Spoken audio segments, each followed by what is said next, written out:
Баршаңызға сәлем. Бүгін біз сіздермен қазіргі кездің өте дәмді әрі жұмсақ десерттерінің бірі трайфл дайындаймыз. Видеоны көрмес бұрын каналыма жазылуды ұмытпаңыздар.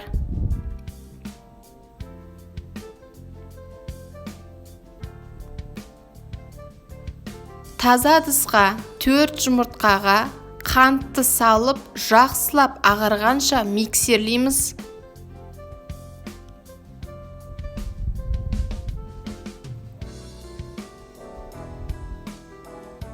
Келесі ыдысқа какаоны салып, үстіне сұйық май құйып, және қайнаған суды құйып араластырып, массамызға құйып, венчиктің көмегімен араластырып шығамыз.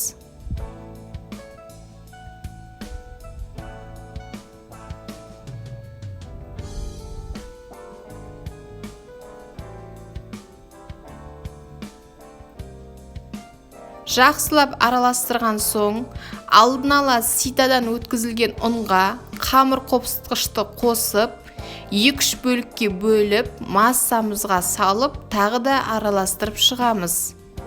Бізде осындай біркелкі масса пайда болды. Енді пергамент қағазының үстіне массамызды құйып, біркелкі етіп жайып шығамыз. Дайын болған қамырымызды 170 градуста 15 минутқа пешке жібереміз.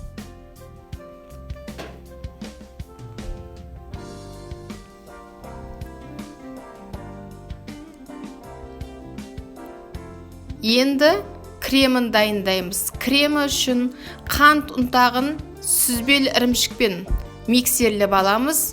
Сонан соң кілегейді құйып, жақсылап миксерлеп шығамыз.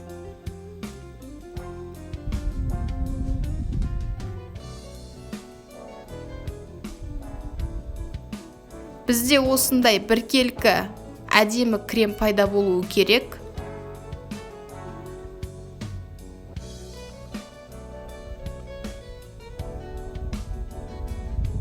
Піскен бисквитімізді суытып алдық. Енді видеодағыдай үгітіп шығамыз қолымызбен.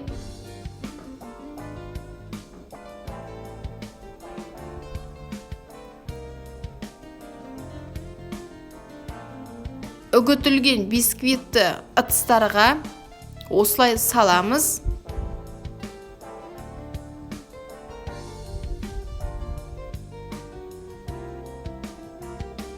Енді кремін жағамыз. Бисквиттің үстіне кремді салып, біркелкі етіп жайып шығамыз.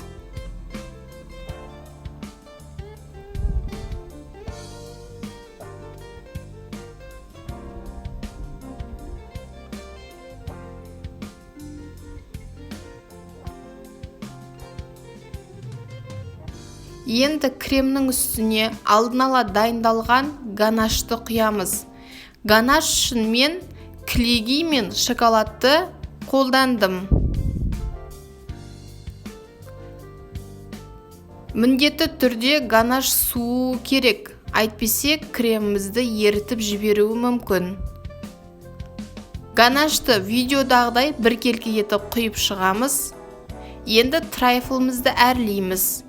Әрлеу өз қалауларыңызша. Трайфлымыз дайын. Сіздер де осындай дәмді, өте әдемі трайфлды дайындап, отбасыларыңызды қуантыңыздар.